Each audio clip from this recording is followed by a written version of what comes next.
Magandang hapon! Kumusta po? Narito po ulit ang update natin para sa lagay ng ating panahon. Ngayong hapon po ng October 23, 2024 na kung saan sa ngayon po ang bagyong si Christine na ating binabantayan ay nagbabanta na po na tatama dito sa ating kalupaan ngayong gabi at nasa layo na po ngayon ng 78 km east of Palanan, Isabela. Nataglay ang lakas ng hangin na maabot po sa 105 km per hour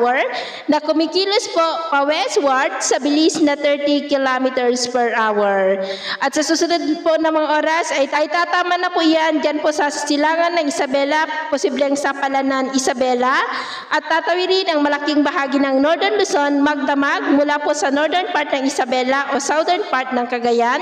dadaan sa ilang bahagi ng Cordillera at Ilocos at bukas ng madaling araw o bukas ng umaga ay posibleng nasa kanlurang baybayin na po ng Ilocos, nakalampas na po yan sa ating kalupaan, pero patuloy pa rin po yan na magpapaulan dito sa Northern Luzon, Central Luzon, Southern Luzon at ilang bahagi ng Kabisayaan bukas at posibleng sa Biyernes pa po yan tuluyan na makakalabas dito sa ating area of responsibility. Pero bago mag-weekend, gaya na inyong napapansin, ay mayroon pa rin pong isang banta muli ng sama ng panahon na maaaring mabuo sa silangan ng ating bansa at ang development rin yan ang isabay natin nababantayan.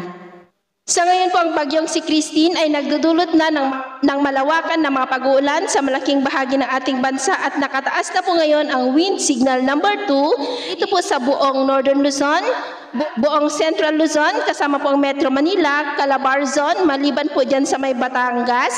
Bicol Region, maliban po sa may Sorsogon, at signal number 1 naman po sa may Batangas, Sorsogon, Mindoro Provinces, northern part ng Palawan, halos buong Kabisayaan, maliban po sa southern part ng Negros, at may signal number 1 rin po sa may Mindanao, dyan po sa may Surigao del Norte at Dinagat Island.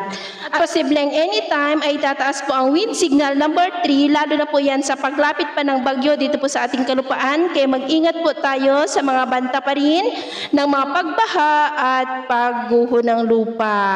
At sa atin naman pong mga baybayin, dahil pa rin po kay bagyong Christine, ay huwag na muna tayong papalaot sa silangang baybayin po ng ating bansa, extreme northern Luzon seaboard, silurang baybayin po ng Luzon at western seaboard ng Visayas, dahil ang mga alon po dyan ay posibleng aabot hanggang po sa 5 to 8 meters height. Kaya hanggat maaari, ay iwasan na po muna natin ang papalaot dyan sa mga may kulay pula para po mas makaiwas sa mga sakunang pangkaragatan. So ito po ang latest update natin sa araw na ito.